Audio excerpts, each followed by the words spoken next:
ছাগলকাণ্ডে বেরিয়ে আসছে সাদিক এগ্রোর অনিয়ম এবং সরকারি প্রতিষ্ঠানের যোগসাজশ। সাভারের কেন্দ্রীয় গো প্রজনন এবং দুগ্ধ খামারে অভিযান চালিয়েছে দুদক। তাদের অনুসন্ধানে মিলেছে সাদিক এগ্রোকে অনৈতিক সুবিধা দেওয়ার প্রমাণও।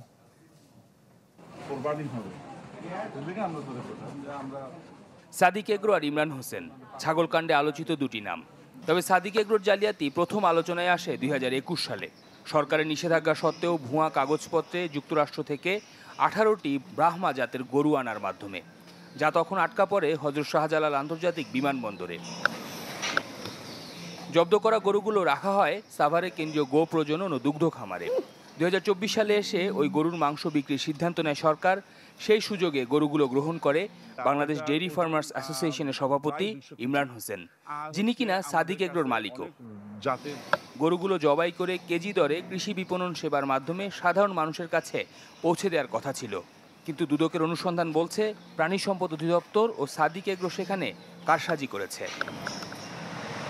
তাই কেন্দ্রীয় গো প্রজনন ও দুগ্ধ খামারে দুদকের তদন্ত দলের এই অভিযান প্রায় 2 ঘন্টা জিজ্ঞাসাবাদ করা হয় প্রতিষ্ঠানটির পরিচালক ডাক্তার মোহাম্মদ মনিরুল ইসলামকে।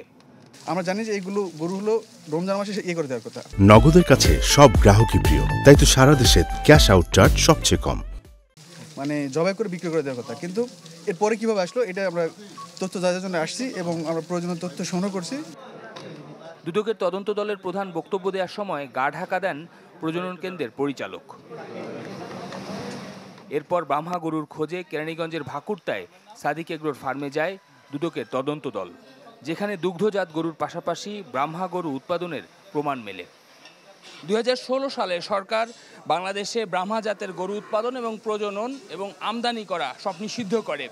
মাঝে 8 বছর হয়েছে। এই 8 বছরে বরং উল্টো বাংলাদেশে ব্রাহ্মা জাতের গরুর পরিচিতি অনেক বেড়েছে। বিশেষ করে উচ্চ মর্যাদা সম্পন্ন এই গরুর বিজ্ঞাপনও কিন্তু যায় কোরবানির ঈদের আগে। ছাগলকাণ্ডের পরে তা আলোচনা এসেছে দুদকের অভিযানে। এরই মধ্যে ভাকুরতায় যে সাদেক এগ্রোর গরুর খামার রয়েছে, এখানে 7টি ব্রাহ্মা জাতের ছোট গরু কিংবা বাছুর পাওয়া গেছে। বীজ প্রদান যে খাতা এবং কষাই মানে জবাই গরু জবাই এই খাতাগুলো আমরা সিজ করছি।